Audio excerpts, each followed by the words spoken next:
سامعین السلام علیکم ورحمۃ اللہ وبرکاتہ۔ آج پھر ہم حاضر ہیں آپ کی بارگاہ میں ایک نئی ویڈیو کے ساتھ، جس میں ہم ذکر کرنے جا رہے ہیں ایک عظیم بزرگ کا۔ 7ویں صدی ہجری کی ایک دوپہر ڈھل رہی تھی۔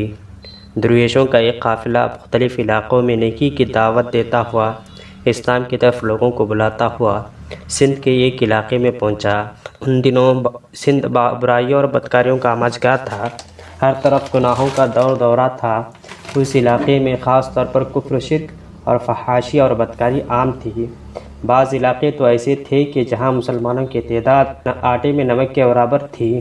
دینی معلومات نہ ہونے کے باعث لوگ زندگی کے ہر شعبے میں بے روی اور معاشرتی برائیوں کا شکار تھے۔ لوگوں کی اخلاقی حالت ابتر تھی، اسی وجہ سے جگہ جگہ برائی کے اڈے قائم تھے۔ درویشوں کا یہ قافلہ ایک ایسے محلے میں ٹھہرا جہاں ہر طرف چہل پہل تھی۔ شام ڈھلتے چراغ روشن ہونے لگے، شام نے رات کا لبادہ اوڑھا تو گانے بجنے لگے، عورتیں سرے عام گناہ کی دعوت دینے لگیں۔ اوباش نوجوان گناہوں کے بھنور کی طرف کھینچے چلے جا رہے تھے۔ یاد الہی میں مگن درویش دیکھ کر بہت پریشان ہوئے اور اپنے امیر قافلہ سے عرض کرنے لگے، حضور یہاں قیام کرنا ہمارے لیے مناسب نہیں، کہیں اور چلتے ہیں، یہ تو بہت بری جگہ ہے۔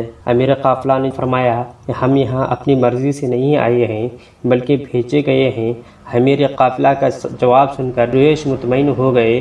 جوں توں رات گزاری، صبح گناہوں کا بازار سر پڑ چکا تھا۔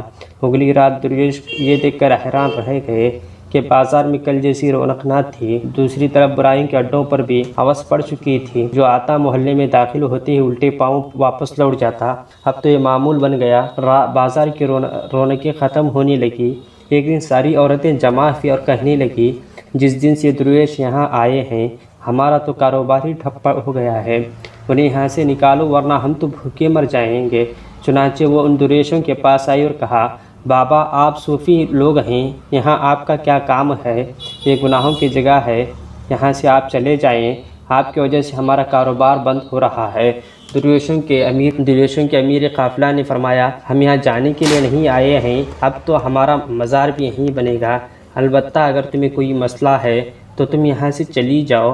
امیر قافلہ کا جواب سن کر انہیں پریشانی لاحق ہوئی، چونکہ بڑے بڑے زمیندار اور روسا یہاں تک کہ خود راجا بھی ان گناہوں میں شریک تھا، لہٰذا انہوں نے راجا کو شکایت کر دی۔ راجا نے اپنے سپاہیوں سے کہا، درویشوں سے کہو یہاں سے چلے جائیں ورنہ انہیں زبردستی نکال دیا جائے۔ راجا کا حکم پاتے ہی سپاہی درویشوں کے قافلے کی طرف روانہ ہوئے۔ ابھی قریب نہ پہنچے تھے کہ اچانک پاؤں ان کے زمین نے پکڑ لیے۔ سپاہیوں نے قدم اٹھانے کے لیے بہت جتن کیے مگر پیسود۔ انہیں واپس پلٹنے کی کوشش کی تو زمین نے پاؤں چھوڑ دیے۔ سپاہی گھبرا کر واپس لوٹ گئے اور وہ عورتیں حیرت میں ڈوبی یہ منظر دیکھ رہی تھی۔ ان کے دل کی یہ دنیا زیر و زبر ہو گئی۔ وہ دلی طور پر اس بزرگ رحمہ اللہ تقید ہو چکی تھی۔ بے ساختہ اس بزرگ جو اس قافلے کے امیر بھی تھے کے قدموں میں گر کر تائب ہو گئی، دائرہ اسلام میں داخل ہو گئی۔ ان کی دیکھا دیکھی مرد ان بزرگ کے دستے حق پرست پر تائب ہو کر دائرہ اسلام میں داخل ہو گئے۔ کیا آپ جانتے ہیں بلند رتبہ درویش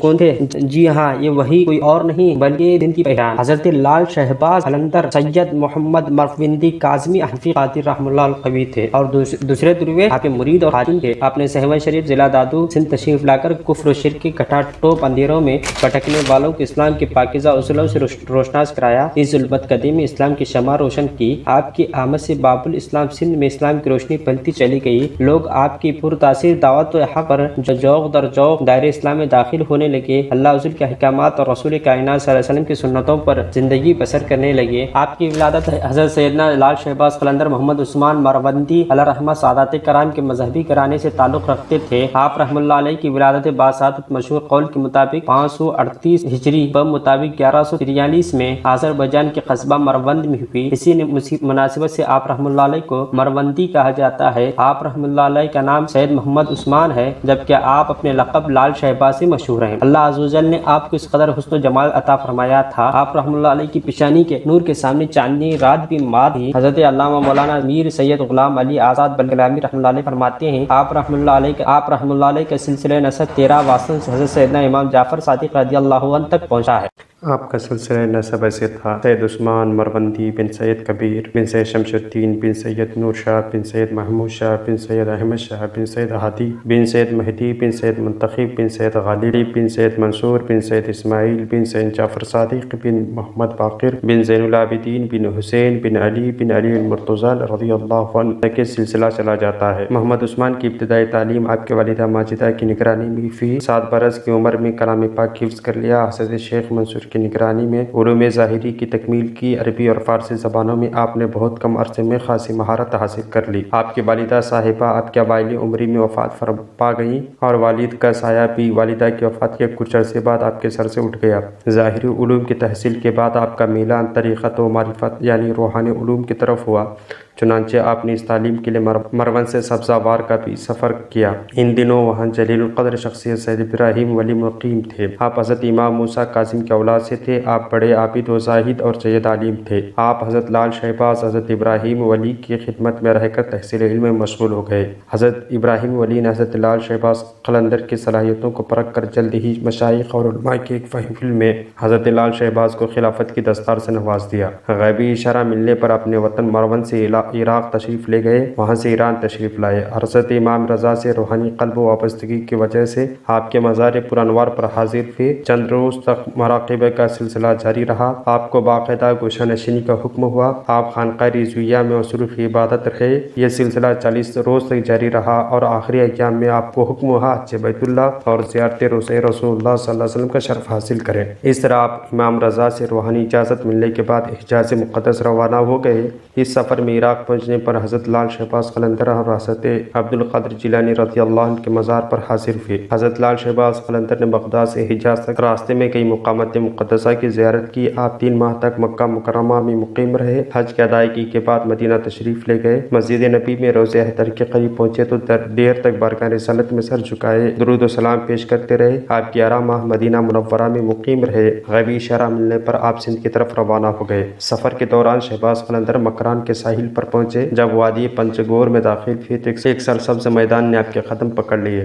آپ نے یہاں چلہ کشی کی اور اس میدان کو یادگار بنا دیا۔ مقامی مکرانیوں نے اس ویرانے میں ایک فقیر کو چلہ کشی کرتے دیکھا تو دیدار کے لیے امٹ کر آ گئے۔ آپ کی عبادت و ریاضت سے متاثر ہو کر ہزاروں مکرانیوں اور بلوچوں نے اسلام قبول کر لیا اور آپ کے مرید ہو گئے۔ یہاں ایک عرصہ قیام کرنے کے بعد آپ اس دشت کو دشت شہباز بنا کر آگے بڑھ گئے۔ آپ جب پسنی سے گزرے تو ایک گڈریا اپنی بکریوں کا ریوڑ لے کر جا رہا تھا۔ آپ عالم جذب میں تھے۔ وہ گدڑیا اپنی بکریوں کو بھول کر آپ کے قدموں میں بیٹھ گیا۔ آپ نے چند دن کے ساتھ میں اسے اپنے رنگ میں ایسا رنگا کہ آپ کے بعد وہ گدڑیا لال کے لقب سے مشہور ہو گیا۔ پسنی بندرگاہ کے ٹیلے کی دوسری جانب گدڑیا لال کا ایک مزار آج تک اسی گدڑی کی یاد دلاتا ہے۔ یہاں سے آپ سندھ میں داخل ہوئے لیکن رکے بغیر سندھ ملتان پہنچے۔ شہر ملتان کے مضافات میں قیام فرمایا۔ آپ کی شخصیت سے متاثر ہو کر ملتان اور گردہ نواح کے لوگ آپ کے پاس آنے لگے۔ ہر وقت لوگوں کا ایک ہجوم رہنے لگا۔ یہ لوگ طرح طرح کے مسائل لے کر آپ کے پاس آتے۔ قلندر شہباز کی دعاؤں سے بے شمار مریضوں کو شفا ملی۔ لا تعداد دکھیوں اور ان کے دکھ دور ہوئے۔ ان خوش نصیب لوگوں کو زبانی شہباز قلندر کی کرامت کا شہرا بھی دور دور تک ہونے لگا۔ ملتان کے قاضی علامہ قطب الدین کاشانی کی سماعت میں بھی ان قصوں سے آشنا ہوئی۔ علامہ قطب الدین کاشانی ایک عالم فاضل شخص تھے لیکن صوفیت اور درویشی پر یقین نہیں رکھتے تھے۔ انہوں نے آپ کے خلاف فتویٰ جاری کر دیا۔ حضرت لال شہباز قلندر کی کسی عقیدت مند نے قاضی کا فتویٰ آپ تک بھی پہنچا دیا۔ آپ چند خدمتگاروں کے ساتھ ملتان کی طرف روانہ ہو گئے۔ حضرت بہاؤالدین ملتانی رحمۃ اللہ علیہ کی روحانی ولایت سے اس وقت ملتان جلوہ افروز ہو رہا تھا۔ ہر روز مجلس ارشاد کا انعقاد ہوتا تھا۔ ہزاروں طالبان حق قصبے فیض کے لیے حاضر ہوتے تھے۔ آپ مسند ارشاد پر جلوہ افروز تھے۔ کسی نے اطلاع دی حضرت عثمان مروندی قلندر نام کے کوئی بزرگ علامہ قطب الدین کاشانی سے مناظرے کے لیے تشریف لا رہے ہیں۔ آپ نے کہا اور جاؤ اور قلندر کو نرمی سے سمجھا بجھا کر میرے پاس لے آؤ۔ حضرت لال شہباز قلندر ابھی ملتان کے دروازے پر پہنچے تھے کہ بہاؤالدین زکریا ملتانی کے مرید آپ کے استقبال کے لیے پہنچ گئے اور اب آپ کے قدم قاضی کی عدالت کے بجائے حضرت بہاؤالدین زکریا ملتانی علیہ رحمہ کے خانقاہ کی جانب تھے۔ حضرت بہاؤالدین زکریا سے پہلی ملاقات دوسری میں تبدیل ہو گئی۔ حضرت لال شہباز قلندر ایسی صحبتوں کی متلاشی تھے، خانقاہ میں بیٹھے تو اٹھنا بھول گئے۔ دن رات صحبتیں رہنے لگی۔ اسی خانقاہ میں آپ کی ملاقات حضرت فرید الدین گنج شکر